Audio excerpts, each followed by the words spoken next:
ಹೋದ ವಾರ ನಡೆದಂಥ ಆಕ್ಸಿಡೆಂಟ್ನ ಈ ಕ್ಯಾಮ್ರಾದಲ್ಲಿ ರೆಕಾರ್ಡ್ ಆಗಿರುತ್ತೆ ನೋಡಿ. ಈ ಹುಡುಗ ಎಷ್ಟು ಪ್ರೀತಿಯುತವಾಗಿ ಹೊಡಿಬೇಡಿ ಅಂತಿದ್ದಾರೆ. ಯಾಕಂದರೆ ಹೊಡಿಬೇಡಿ ಅಂತ ಯಾಕೆ ಹೇಳೋದಂದರೆ ಇದು ಆಕ್ಸಿಡೆಂಟೇ ದೊಡ್ಡ ವಿಷಯ. ಅದರಲ್ಲಿ ಬೇರೆ ಹೊಡೆದು ಇನ್ನೇನೋ ಹೆಚ್ಚು ಕಮ್ಮಿ ಆಗಿ ಆಯಪ್ಪಂಗೆ ಏನಾದರೂ ಆದರೆ ಮಾಡೋರು ಯಾರು ಅನ್ನೋ ಒಂದು ಉದ್ದೇಶದಲ್ಲಿ ಹೇಳ್ತೀರಿ. ಬಟ್ ಹೊಡೆಯೋದು ಬೇಡ ಅನ್ನೋದ್ರಿಂದ ಯಾಕೆ ಹೊಡಿತಾ ಇರ್ತಾರೆ ಅಂದರೆ ಆಕ್ಸಿಡೆಂಟ್ ಆದಾಗ ಅಲ್ಲೇ ಕುತ್ಕೊಂಡು ಇವ್ರಿಗೆ ಆಕ್ಸಿಡೆಂಟ್ ಆಗಿರ್ಬೋದು, ಹೊಡಿತಾ ಇರೋಂಥ ವ್ಯಕ್ತಿಗೆ ಆಕ್ಸಿಡೆಂಟ್ ಆಗಿರ್ಬೋದು. ಆ ಸಾವು ಅಂತ ಕಣ್ಣಾರೆ ನೋಡಿರ್ತಾರೆ. ಆ ಸಾವು ಅಂತ ನೋಡಿದಾಗ ಯಾರಿಗೇ ಆಗಲಿ ಪಿತ್ತ ಮೇಲೆ ಹೇಳುತ್ತೆ.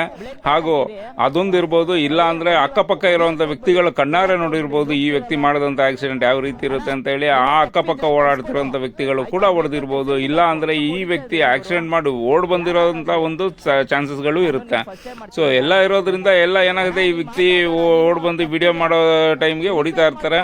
ಆದರೂ ಕೂಡ ಅದೆಲ್ಲ ಇದು ಮಾಡಿ ತಿಳ್ಕೊಂಡು ಈ ಟೆಂಪೋ ಡ್ರೈವರ್ ಯಾರು ಹೊಡೆಸ್ಕೊಂಡಿದ್ದಾರೋ ಇವ್ರದೇ ತಪ್ಪು ಅನ್ನೋದನ್ನ ತಿಳ್ಕೊಂಡು ನೀವೇ ತಪ್ಪು ಮಾಡಿರೋದು ಕ್ಷಮೆ ಕೇಳಿ ಅಂತ ಹೇಳೋದಲ್ಲದೆ ಆ ಟೈಮಲ್ಲಿ ಒಂದು ಫಸ್ಟ್ ಏಡ್ ಮಾಡ್ತಾರಲ್ಲ, ರಿಯಲಿ ಒಂದು ಗ್ರೇಟ್ ವರ್ಕ್. ಅದು ಯಾರು ಕೂಡ ಆ ಥರ ಮಾಡೋದಿಲ್ಲ. ನಾನು ಇದು ನೋಡಿ ಒಂದು ಸಂತೋಷನ ಆಯಿತು ಅವರು ಫಸ್ಟ್ ಏಡ್ ಮಾಡ್ತಾ ಇರೋದನ್ನ.